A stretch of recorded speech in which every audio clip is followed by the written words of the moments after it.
Eto na, Bongo, nataranta na. Hindi siya magpapahuli sa ICC Interpol. Hindi din siya magpapadala diano sa Dahig, Netherlands upang ikulong. Alright, welcome back to my YouTube channel. I'm Andy's Vlog. Eto, mainit-init pa. Bongo, hindi din nagpapahuli sa ICC Interpol. Nako, ay ito na. Isa-isa na ho nadadali nito diyan sa Dahig, Netherlands upang ikulong. Nako, mga kaibigan, isang like muna sa video na ito kung nagustuhan nyo ho. At sa lahat ng hindi pa nakasubscribe sa aking maliit pa na YouTube channel, please subscribe. Maraming salamat po sa patuloy niyong pagsuporta. Eto, dito muna tayo kay Bongo na nagkukunwari, nagdadrama, lalong-lalo na ho sa harap ng media. Maraming kadramahan ho nito. Mga kaibigan, nagpapaawa epek, mga mahal kong taga-subaybay. But sa puntong ito, gusto ko lang pong bigyan ng linaw itong mga galawan na gumagawa siya ng paraan para mapigilan din ang pag-aresto sa kanya ng ICC. Hindi naman po lingid sa inyong kalaman na ito ay kasama rin ho sa iniimbestigahan ng ICC. Mga kaibigan, kung gusto nyo pong tingnan sa website ng ICC, ay mayroon po doong siyampa na lalabasan ng warrant of arrest. Kaya lang ho, yung mga pangalan may highlight, may takip, at yan ay for confidential, dahil alam po natin ng takbo kung paano magsilbi ng warrant of arrest. Ang ICC ay biglaan, hindi po ina-announce. Sa madalit salita, katulad ho ng nangyari kay Digong Duterte, ay hindi po in-announce sa media, kahit alam ng pamahalaan na nandiyan na ang warrant of arrest, ay hindi rin po ina-announce, at biglaan na lang ho aarestuhin ang subject. Ganyan ho katindi ang ICC kung paano magsilbi ng warrant of arrest. Kakaiba ho kaysa sa Philippines. But sa puntong ito ay heto, ayaw din magpakuha sa ICC itong si Bongo. Pinipigilan niya ipapaliwanag ko po sa inyo. Bibigyan ko po kayo na resibo.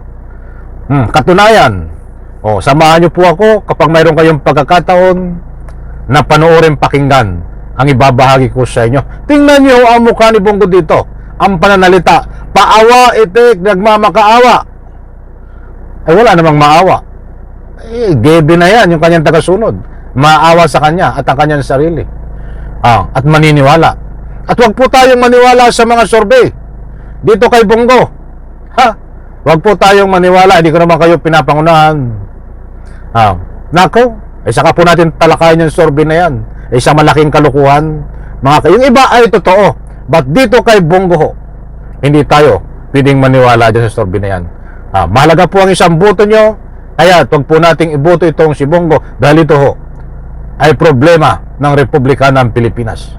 Hindi po ito naglilingkod sa Republika ng Pilipinas, bagkos kay Bato, kay Kibuloy, kay Sara ang pinaglilingkuran ho nito. Naku, mahaba tayo. Ituloy na natin dito sa ating main topic. Madam Chair, hindi natin maaaring ipagsawalang bahala ang seryosong implikasyon ng mga pangyayaring ito. Napaka-unhealthy po itong nangyari ngayon. O hindi daw pwedeng ipagwalang bahala. Unhealthy daw ang nangyari ngayon. Ayan itong tinutumbok nitong si Bongo. Pawa ipik Tingnan nyo ho. Maamo-amo ka. Wari mamunto pa, humaharap sa social media, sa kanyang mga post. Ba't ang nananalay tayo nito? Sa dugo at isipan ay kaparehas din ho ng ugali ni Digong, ni Sara Duterte at ni Kibuloy, na ika nga ho, sila lang ho May ka nga po hindi parang hari. Katulad doon ang ginagawa nila sa Davao. Gusto nilang hawakan ng Davao, ang tao ng Davao na gustong i-apply dito sa buong Pilipinas na hindi po pwedeng mangyari yan. Datapwat. Pag po natin itong iboto, mga kaibigan, para mapigilan ang patuloy nitong pambubudol sa taong bayan. Pipira ang kanyang tagasunod. O ito pa.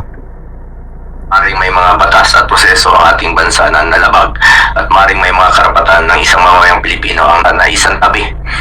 Kung ang dating Pangulo ng ating bansa ay maring tratuhin ng ganito, paano na lang kaya yung mga ordinaryong mamamayan? Ano ang garantiya na hindi ito mangyayari sa iba? Dapat bawat Pilipino, mataas o mababa ang katayuan sa buhay, dapat may gobyernong masasandalan. Naku, anong sinasabi nito? Ang gusto niya pong ipahiwatig dito sa pamamagitan ng kanyang matatamis ba't umaalat na pananalita, yun daw nangyari kay Digong ay hindi makatao. Yung nangyari kay Digong ay sana ay wag nang mangyari sa kanya.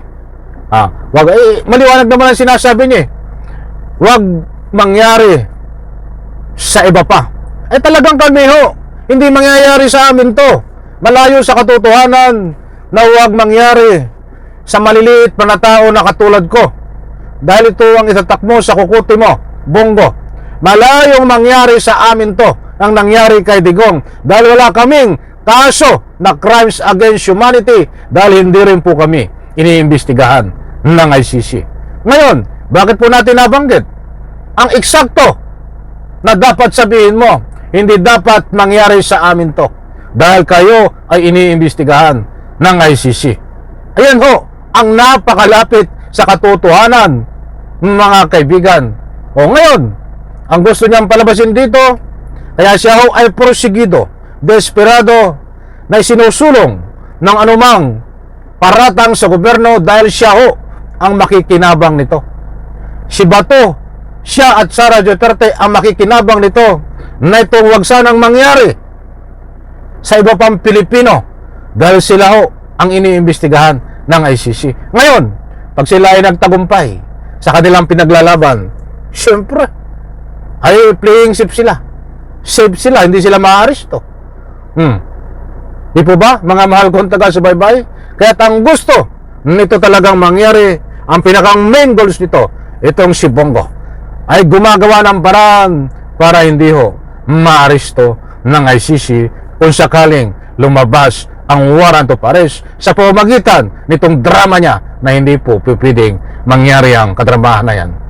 Lumantog-togin na yan. Ito, tuloy po natin.